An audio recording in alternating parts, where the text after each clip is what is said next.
যারা ওজনে কম দেয় তাদের জন্য রয়েছে দুনিয়াতেও শাস্তি, আখেরাতেও শাস্তি।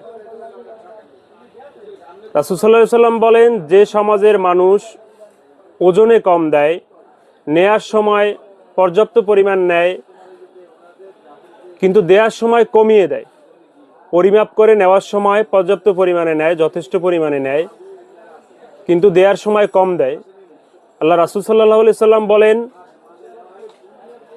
ওই সমাজের মানুষের রিজিকের বরকত কমিয়ে দেয়, ওই সমাজের ফসল উৎপাদন কমিয়ে দেয়, ওই সমাজের মানুষ দুর্ভিক্ষের ভিতরে পতিত হয়। রাসূল সাল্লাল্লাহু আলাইহি ওয়াসাল্লাম আরও বলে, ওয়াইল নামক শাস্তি তাদের জন্য যারা ওজনে কম দেয়, এবং তাদের কিয়ামত হবে ফাসিক ও বদকারী রূপে।